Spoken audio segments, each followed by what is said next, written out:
So, hi Wow Life, another video, another share guys, another POV. So, ngayon guys, magbibigay tayo ng point of view dito sa tingin ko good news to. Well, depende na lang sa mga Jomcar fans dyan if they agree, di ba? Kung payag sila. Anyways, nasa tamang edad naman na parehas ang dalawa. So, why not? Di ba?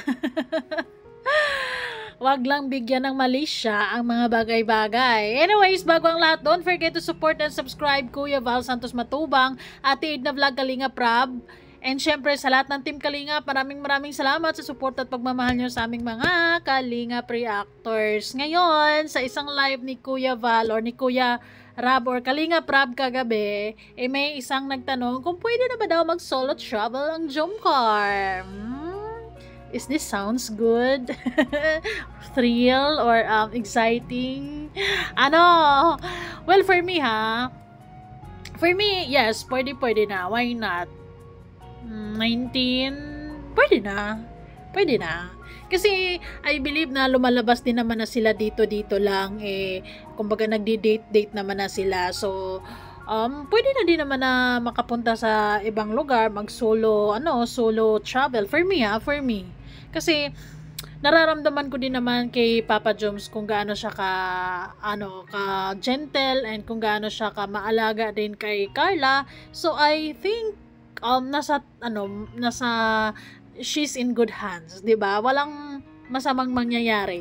They both know their limitations and also with Papa Joms. So, maybe kailangan lang nila ng cameraman.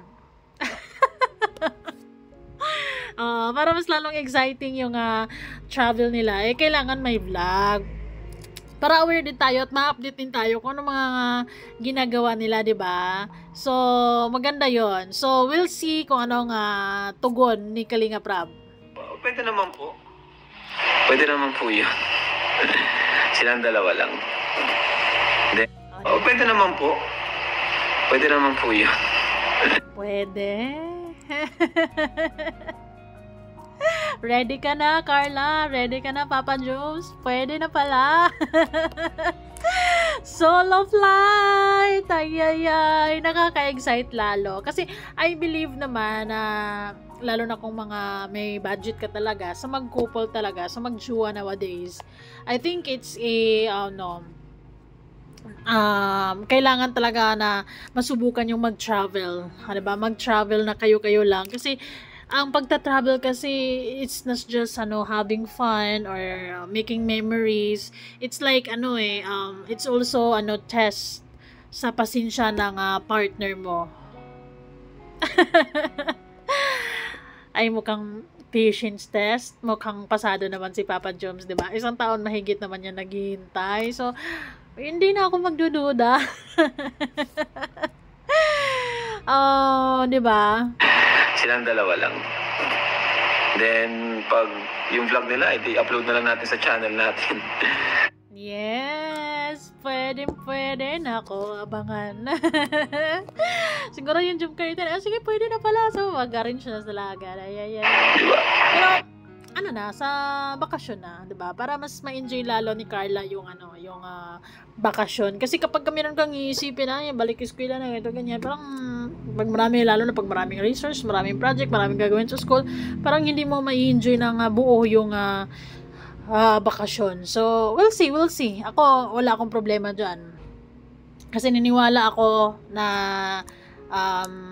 okay naman sila na mag-travel talaga together. Yung mga artista nga, 'di ba? Mostly kapag mag-couple na, lalo na pag nasa tamang edad na, talagang lalo na pag may budget, talagang nagta-travel sila. Kasi it's a good experience and makita yung iba't ibang mga kung ano-anong meron sa ibang bansa, 'di ba? Or sa ibang lugar, or pwede din naman mag-travel lang dito Pinas muna. Pwede ba mga pag-travel ang Jomcar nang sila lang dalawa? Pwede naman po. Pwede naman po yun. While waiting for next episode ng Jomcar, hay nako, nakakamiss at nakaka-excite kung anong mga kaganapan sa susunod. Anong mangyayari sa Jomcar? Ay. Silang dalawa lang. Then, pag yung vlog nila, i-upload na lang natin sa channel natin. Yes, true. Di ba? Kayo guys, sa tingin nyo, pwede na ba talagang mag-travel sila na sila lang? 'Di ba? For me, 'di ba? It's a good experience for both of them, and syempre at the same time mas lalo nilang mas makilala pa nila lalo yung sarili nila, lalo na pag sila lang sa lugar na bago sila, hindi pa nila masyadong 'di ba, hindi pa nila masyadong alam yung isang lugar, and then kumbaga mas lalong feeling ko mas lalong tatatag, mas lalong magiging close yung bond nila together, mas lalong magiging matibay, di ba? Mas lalong magiging matatag, ganun. Naniniwala ako sa pag-travel na ganyan. It's just having or making memories. At the same time is mas lalo mo ding makilala lalo ang isa't isa, yung partner mo, di ba? Anyways, let's jump. Basta, alam na natin na si Kalinga Prab ay payag, walang problema sa kanya kapag sakaling ay mapag-isipan ng love na pupunta sila sa ganito, dyan, ay pwede na guys. Ay, may bitag ka pala, Papa Jums. Dito naman guys, dito sa interview na to, nakita ko lang to actually itong short clip na to, and ang tanong about to sa yung sa birthday ni Carla, kung saan ay nag-I love you siya, and then nag-I love you to din si Carla. So this is his reaction.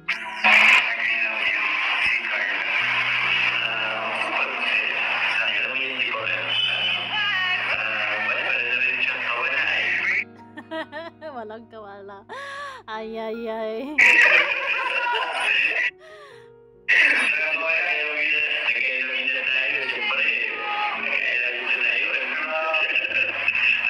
Kaya nga mas lalo kami na-excite sa susunod na episode kasi wala kaming clue. Is this a new kabanata ng Jomcar new season?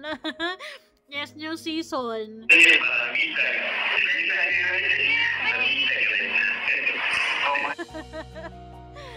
Yes, indeed. Nabitag mo talaga ng tuluyan ang puso ni Carla, Papa Jones.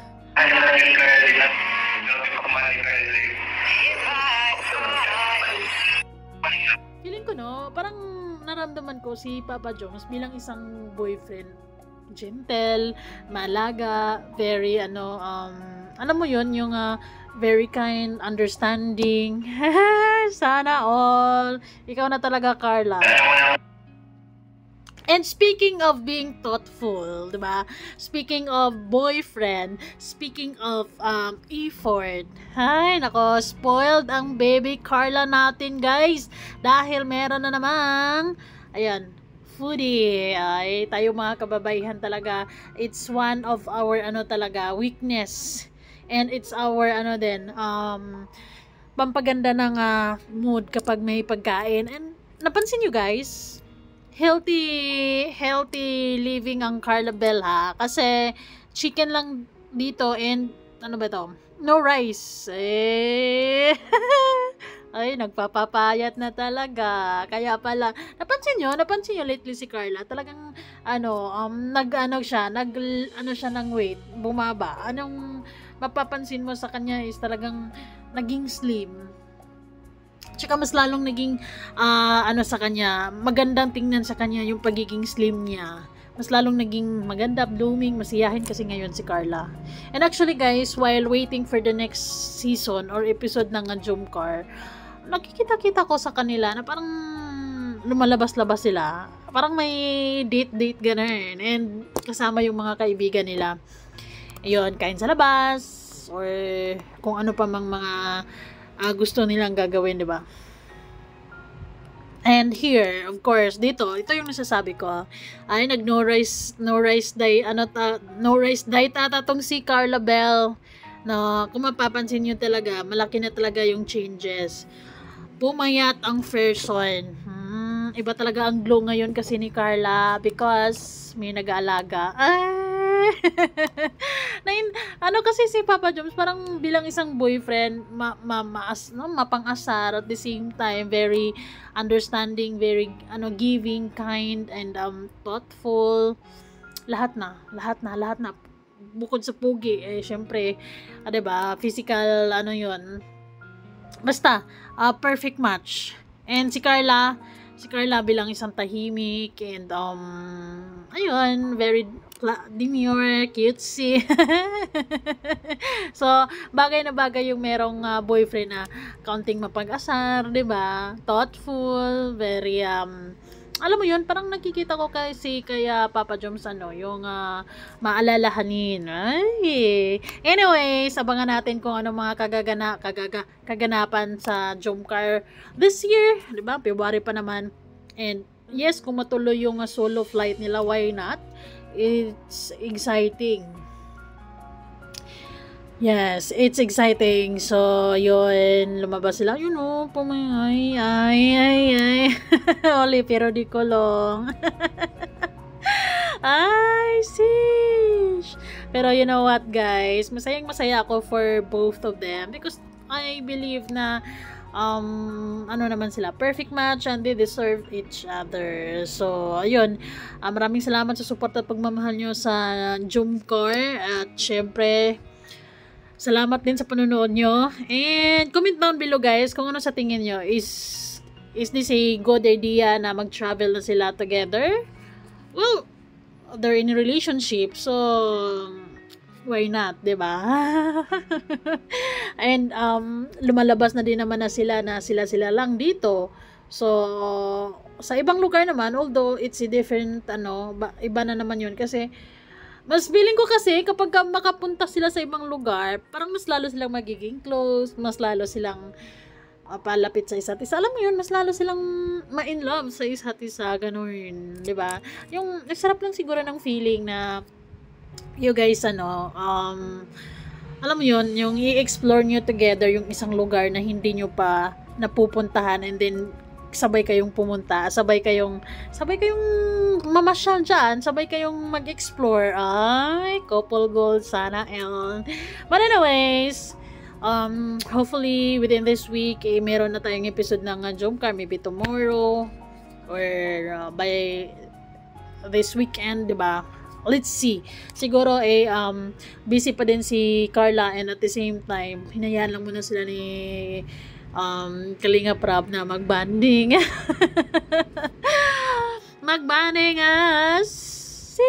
Jowa shift na yan. Anyways, kahit naman na sikat sila, kilala sila, sobrang maraming nagmamahal sa kanila, pero still very humble, no, and mahihain pa din. So thank you so much guys for watching. Bye bye.